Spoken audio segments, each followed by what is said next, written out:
In 15 years in Hollywood, no one in Hollywood has a memory of going to a sold-out Kevin Hart show, there being a line for him ever getting a standing ovation at any comedy club. All of these big dick deviants is all catching hell in 2024. It's up for all of them. It don't matter if you Diddy or whoever you is, T.G. Jakes, any of them. All lies will be exposed. That's all. And anyone who takes that the wrong way, know why they take it the wrong way. I'm a conspiracy theorist to a degree. Like when I connect dots that maybe shouldn't be connected, I don't know. But certain dots, like when I see that they put every black man in the movies in a dress at some point in their career, I'll be connecting them down like, wow, all these brothers gotta wear a dress. This happened to me. I'm doing a movie with Martin. Yeah. The movie's going good. So I walk in the trailer. I'm like, man, this must be the wrong trailer because there's a dress in here. They come in. The writer comes in. I think he's the writer. He's like, Dave, listen, we got this hilarious scene where Martin's sneaking out of jail.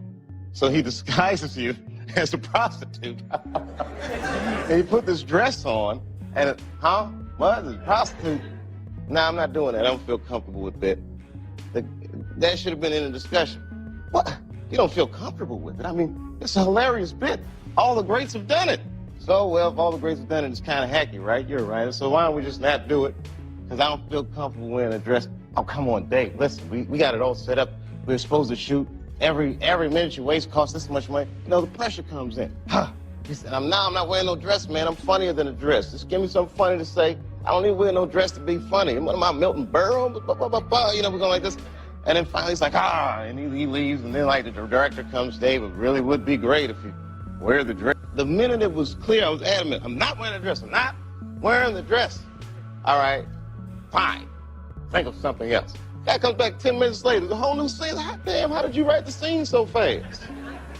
Great comedian said that, you know, in the industry, they tried to make him wear a dress. Have you ever ran into that with scripts? And is that something that, you know, you wouldn't do, you know, for I definitely haven't ran into to put on the dress. I mean, you know, you have to have boundaries. You have to have limits that you refuse to cross. You know, for me, I know what they are. They've yet to been challenged, so, you know, I don't have to speak on them. I was asked to dribble a basketball on a talk show this morning. You look good no to that. Not that was a dress, but I was like, no, I'm going to look stupid. You know, at the end of the day, you got to know that you're a brand. Yeah. I'm a brand. You need to protect your brand at all times. When things happen that can possibly affect your brand, your brand can be diminished, and you don't want that to happen. So, you know, protecting my brand is definitely a priority. The reason I don't do Big Tigger is because I had a tumor in my upper jaw and they had to take it out, and they had to block the whole right of my sinus with a piece of metal. So ever since I got out the Marine Corps, I can only breathe out of one nostril, boy. I get my blood tested every 3 months for the last 15 years. All narcotic tests have come up 0.00%. I'm 44 years old, little Tigger. You look up my rap sheet.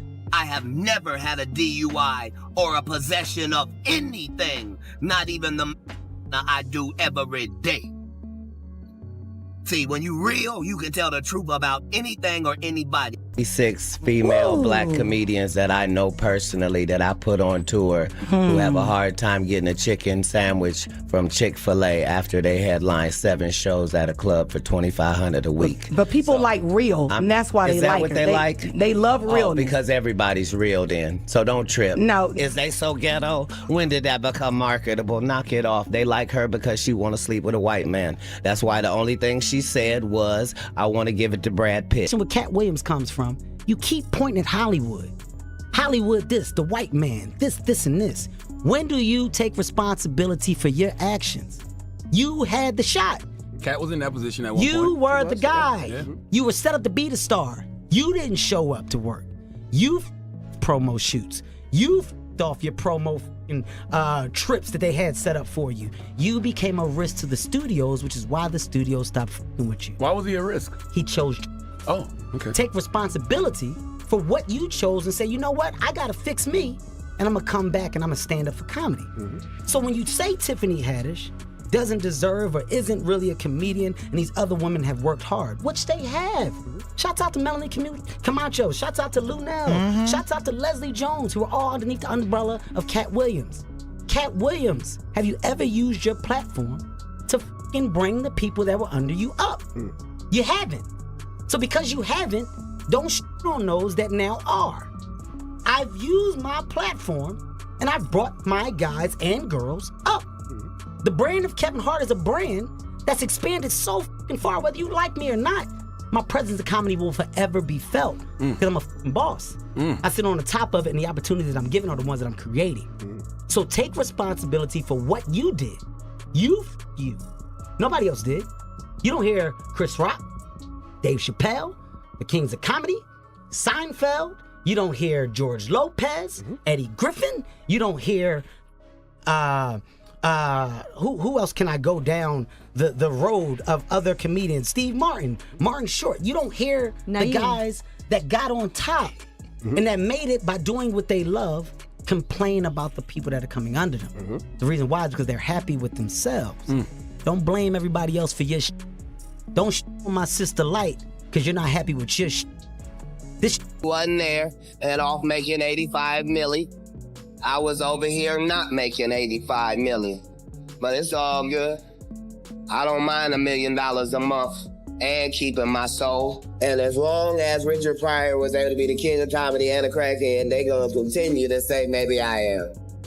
But again, I urge you, and there's a you can do that'll get you Cat Williams level. You should OD on it tonight.